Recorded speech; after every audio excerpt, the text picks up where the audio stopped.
সবাইকে স্বাগত। বিশ্বের বিভিন্ন সংবাদ এবং সংবাদের বিশ্লেষণ নিয়ে চ্যানেল 24-এর সাপ্তাহিক আয়োজন মিনিস্টার ফ্রিজ আন্তর্জাতিকে স্বাগত জানাচ্ছি।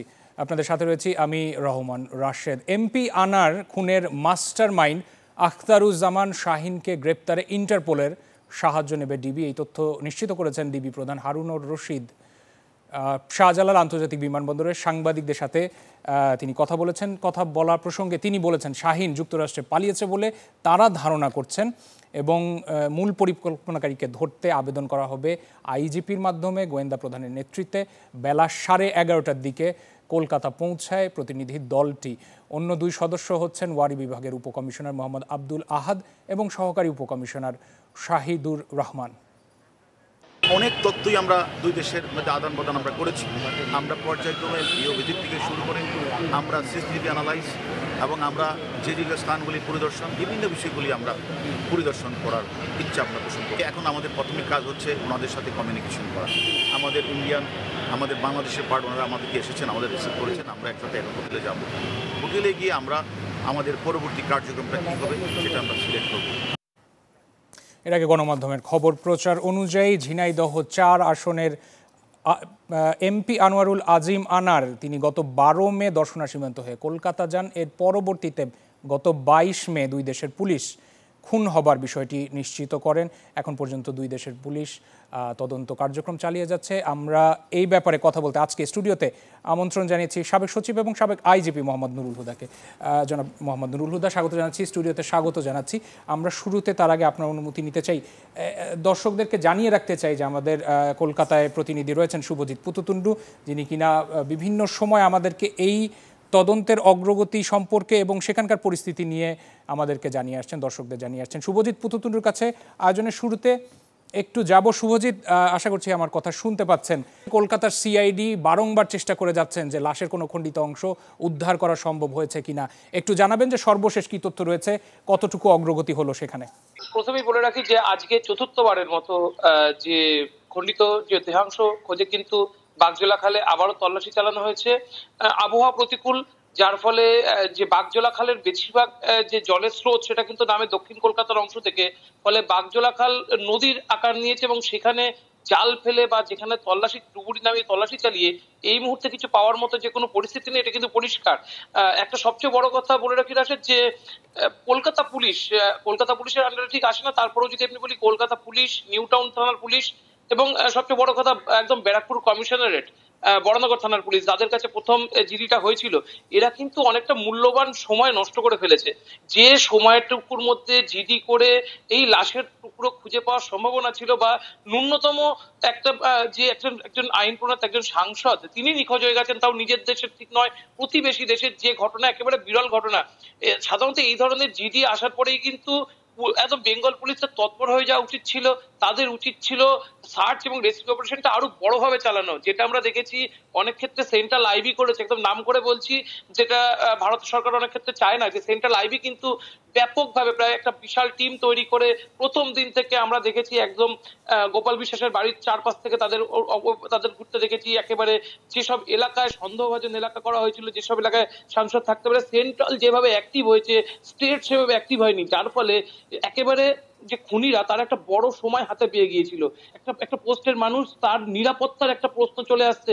সেই নিরাপত্তা তিনি কোথায় গেলেন বা কখন গেলেন, কেন কেন্দ্রীয় গোয়েন্দা বাহিনী বা রাজ্য গোয়েন্দা বাহিনী তারা কেন খবর রাখবে না, এতটাই বা কেন বিগড়ে যাবে। শুভজিৎ পুততুন্ডু কলকাতা থেকে আমাদের সাথে যুক্ত হয়েছিলেন, সাবেক আইজিপি মোহাম্মদ নুরুল হুদা আমাদের সাথে স্টুডিওতে রয়েছেন। প্রতিনিধি শুভজিৎ পুততুন্ডু বলছিলেন যে একটা মূল্যবান সময় কলকাতার পুলিশ নষ্ট করলো কিনা সেরকম একটা প্রশ্ন রেখেছে। আপনি কি মনে করেন যে এই যে মাঝখানে যে সময়টা, সেটা কালক্ষেপণ হোক বা সময়টা যদি নষ্ট হয়ে থাকে, সেটা তদন্তের কাজে কতটুকু বাধা রাখবে বলে মনে করছেন? যা শুনলাম তো নিশ্চিত করে বলা যায় না। একটা জুরিসডিকশনের ব্যাপার আছে ওখানে। এটা পশ্চিমবঙ্গের পুলিশ কাজ করে আলাদা সিস্টেমে, কলকাতার পুলিশের কন্ট্রোলটা, নিয়ন্ত্রণটা আলাদা। সেখানে হয়তো জুরিসডিকশনের ব্যাপার নিয়ে কিছু একটা থাকতে পারে, যদিও আমি নিশ্চিত নই। ঘটনাটা যেখানে ঘটেছে সেটা হয়তো পশ্চিমবঙ্গ পুলিশের আওতায়।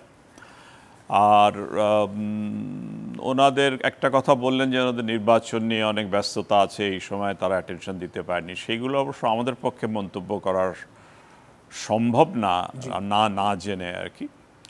তবে এই ধরনের ঘটনায় সময় তো একটা গুরুত্বপূর্ণ বিষয় আর কি, কেননা আপনাকে তো প্রমাণ করতে হবে যে খুন হয়েছে।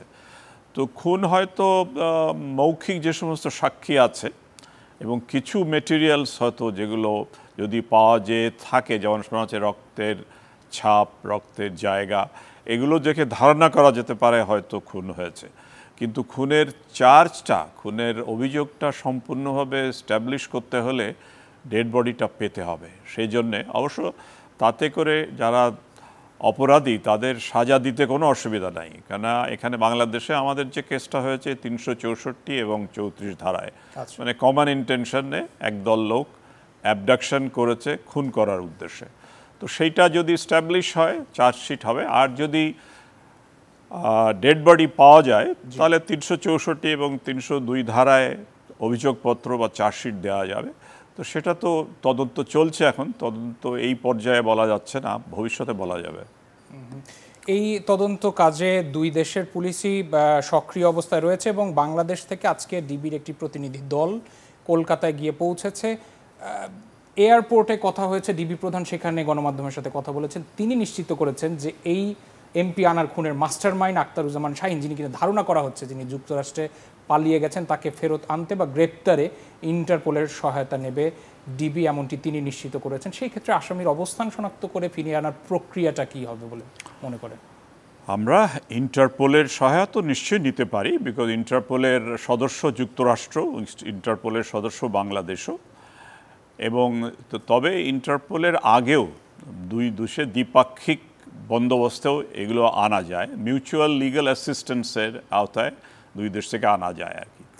আমরা যখন নিশ্চিত হব তখন ইন্টারপোলের মাধ্যমে এই রিকোয়েস্ট করা যায়। তো সেগুলো তো মানে এখনই করতে হলে সাফিসিয়েন্ট প্রমাণ থাকতে হবে, এবং সাফিসিয়েন্ট প্রমাণ থাকলে ইন্টারপোলের কাজটা কিছুটা পোস্ট অফিসের মতো। তারা প্রত্যেক দেশেই একটা ন্যাশনাল সেন্ট্রাল ব্যুরো আছে, সেই ন্যাশনাল সেন্ট্রাল ব্যুরোটাই ইন্টারপোলের হয়ে সম্পৃক্ত দেশের সাথে যোগাযোগ করে। অর্থাৎ আমাদের এইখানকার উপযুক্ত এবং কম্পিটেন্ট লিগ্যাল বা অ্যাডমিনিস্ট্রেটিভ অথরিটিকে বলতে হবে ইন্টারপোলের কাছে যে আমাদের কাছে এই এভিডেন্স আছে, এর বিরুদ্ধে এই চার্জ আছে, এই লোককে ধরা হোক এবং ধরে আমাদের কাছে প্রত্যর্পণ করা হোক।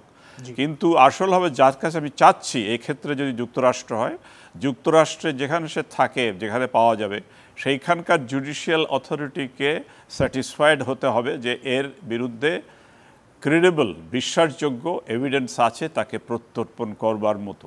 জি, জনাব নুরুল হুদা, একটা বিরতি থেকে আসছি, তারপরে নিশ্চয়ই আপনার সাথে কথা হবে। দর্শক, আপনারা দেখছেন মিনিস্টার ফ্রিজ আন্তর্জাতিক, সাথেই থাকুন, ছোট একটা বিরতি থেকে আসছি।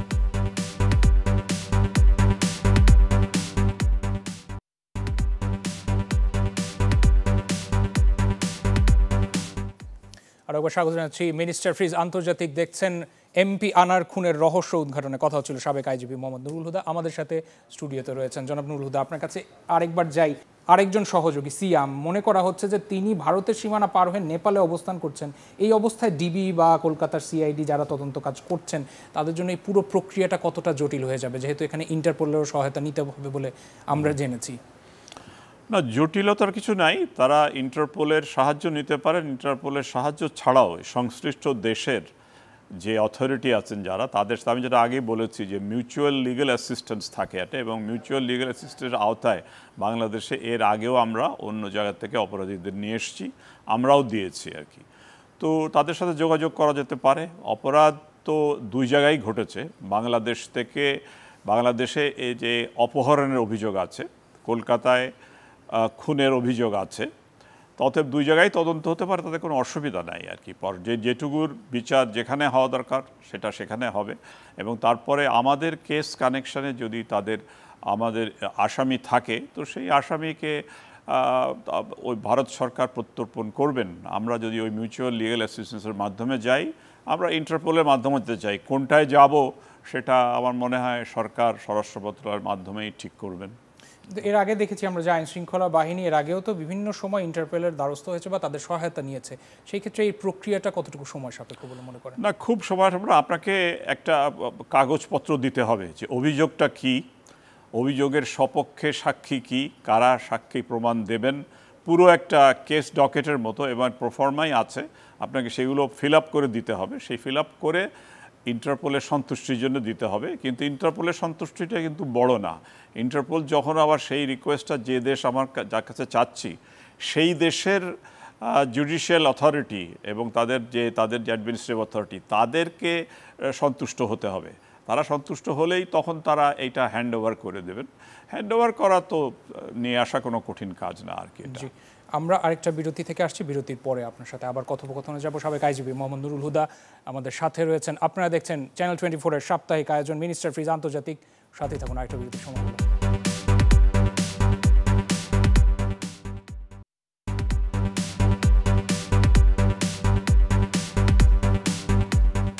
সাবেক আইজিপি মোহাম্মদ নুরুল হুদা স্টুডিওতে রয়েছেন। আপনারা দেখছেন সাপ্তাহিক আয়োজন মিনিস্টার ফ্রিজ আন্তর্জাতিক। রহমান রাশেদ আপনাদের সাথে রয়েছে। বলা হচ্ছিল গণমাধ্যমের খবর অনুযায়ী যে বাংলাদেশে নির্বাচনের আগে তাকে একবার হত্যার পরিকল্পনা হয়েছে, যেটা কিনা ব্যর্থ হয়েছে। জানুয়ারি মাসে কলকাতায় তাকে দ্বিতীয় দফায় খুন করার বা অপরাধ সংগঠিত হওয়ার একটা মাস্টার প্ল্যান ছিল, যেটা কিনা ব্যর্থ হয়। তৃতীয় প্রচেষ্টায় গণমাধ্যমের খবর যেটা বলছে যে এই যে চক্রটা তারা সুপরিকল্পিতভাবে এরকম একটি অপরাধ সংগঠন করলো শেষমেশ। আপনি কি কোনো কারণে কলকাতার পুলিশ বলি বা বাংলাদেশের আইন শৃঙ্খলা বাহিনী বলি, যেহেতু তিনি একজন সংসদ সদস্য, আইন প্রণেতা, তাদের আইন শৃঙ্খলা বাহিনীর বা ইন্টেলিজেন্সের তথ্য জানাতে বা সাবধান করাতে বা তথ্য সংগ্রহে কোনো রকমের ঘাটতি বা কোনো জটিলতা বা কোনো দুর্বলতা আপনি দেখেন কিনা? আমি আপাত দৃষ্টিতে দেখি না। এই জন্য কেন আমাদের এই জনপ্রতিনিধি তার যে জীবনের প্রতি কোনো হুমকি ছিল বা তিনি কোনো সার্ভেলেন্সে ছিলেন এরকমের তো কোনো প্রমাণ বা এরকমের কোনো কিছু শুনি না। তো সেক্ষেত্রে উনি যদি উপযুক্ত কর্তৃপক্ষের কাছে তার নিজের প্রোটেকশনের জন্যে কোনো আবেদন করে থেকে থাকতেন বা তাহলে প্রশ্ন উঠত। অন্যথায় ওনার ব্যক্তিগত ব্যাপারে তো রাষ্ট্র নিরাপত্তা দিবে না জিজ্ঞাসা না বললে আর কি। তো সেক্ষেত্রে তো জানার কথা না যে কার থ্রেট আছে কার থ্রেট নাই, সেটা তো যিনি আক্রান্ত বোধ করেন তাকে বলতে হবে। আমি তো দেখছি না। আর এই যে সংবাদপত্রে যে কাগজ যেগুলো আসছে, সোর্স যেগুলো বলছে, সেগুলো কতখানি ক্রেডিবল, বিশ্বাসযোগ্য, কতখানি নির্ভরযোগ্য, সেটা তো সামনের তদন্তে বলে দেবে। সেটা কি একজন সাংসদের জন্য কি এটাও তাই যে তিনি আইন শৃঙ্খলা শরণাপন্ন না হলে আলাদা করে দেশের মাটির বাইরে গেলে বা বিদেশে গেলে আলাদা কোনো প্রোটোকল বা কোনো রকমের? আমার জানা মতে সেটা আইন শৃঙ্খলা ওভাবে করে না, আমার মতে জানা মতে নাই। আচ্ছা, মাস্টার মাইন্ড যিনি, বলা হচ্ছে যে আখতারুজ্জামান শাহীন, তিনি যুক্তরাষ্ট্রের নাগরিক এবং তিনি এই ঘটনা সংগঠনের আগেই পরিকল্পনা করে বিভিন্ন দেশের বর্ডার ক্রস করে যুক্তরাষ্ট্রে ফেরত গেছেন বলে ধারণা করা হচ্ছে। এরকম আমরা দেখেছি যে কলকাতার পুলিশের পক্ষ থেকেও জানানো হয়েছে যে এটা তাদের ধারণা। তাকে যদি ইন্টারপোলের সহায়তা নিয়ে ফেরত আনা হয় বা তার অভিযোগ প্রমাণিত হলে আইন শৃঙ্খলার বাহিনী নিশ্চয়ই আইনের শরণাপন্ন হবেন এবং আইন প্রক্রিয়া সম্পন্ন করে তাকে বিচারের মুখোমুখি করা হবেন। একজন যুক্তরাষ্ট্রের নাগরিক বা অন্য একটা দেশের নাগরিককে সেই ক্ষেত্রে আইনের মুখোমুখি করাটা কতটুকু জটিল? খুব জটিল না। আমরা যদি তাকে উপযুক্ত প্রমাণ, সাক্ষ্য প্রমাণ পাই এবং অভিযোগপত্র থাকে, তখন আমি যেটা আগেও বলেছি যে এটা ইন্টারপোলের মাধ্যমে হতে পারে, মিউচুয়াল লিগ্যাল অ্যাসিস্ট্যান্স হতে পারে। তবে তার যে অবস্থান নির্দিষ্ট করতে হবে যুক্তরাষ্ট্রে কোথায় আছে। তো যুক্তরাষ্ট্রে গেলে যুক্তরাষ্ট্রের কিন্তু বিচারিক কর্তৃপক্ষের অনুমতি ছাড়া তাকে তারা প্রত্যর্পণ করবে না। অতএব খুব হাই স্ট্যান্ডার্ড অফ ইনভেস্টিগেশন হতে হবে এবং সেখানে যে প্রমাণ সাক্ষ্য দেয়া হবে সেটা খুব যুক্তিগ্রাহ্য হতে হবে, হলে সেখানকার অথরিটি দেবে। আর এটা তো আমেরিকার তাদের ওখানকার অথরিটির রাজনৈতিক সদিচ্ছার পরও নির্ভর করবে। কিন্তু সবচেয়ে বড় হচ্ছে আমেরিকার সংশ্লিষ্ট যে বিচারিক কর্তৃপক্ষ তাদের ডিসিশনের পরে নির্ভর করবে। তারা সন্তুষ্ট হতে হবে যে এভিডেন্স তাদের কাছে দেয়া হচ্ছে সেইটা। সেই জন্য ইনভেস্টিগেশনটা খুব উঁচু দরের হতে হবে। জি, জনাব নুরুল হুদা, অনেক ধন্যবাদ স্টুডিওতে আসার জন্য, সময় দেওয়ার জন্য। সাবেক আইজিপি মোহাম্মদ নুরুল হুদা আমাদের সাথে আজকের আয়োজনে যুক্ত ছিলেন এবং কথা হচ্ছিল তার সাথে এমপি আনার হত্যার রহস্য উদ্ঘাটনে। আজকের আয়োজন এখানে শেষ করতে চাই। আপনারা দেখছিলেন মিনিস্টার ফ্রিজ আন্তর্জাতিক। আগামী সপ্তাহে ঠিক একই সময় হাজির হব। সবাই ভালো থাকবেন, সাথে থাকার জন্য সবাইকে ধন্যবাদ।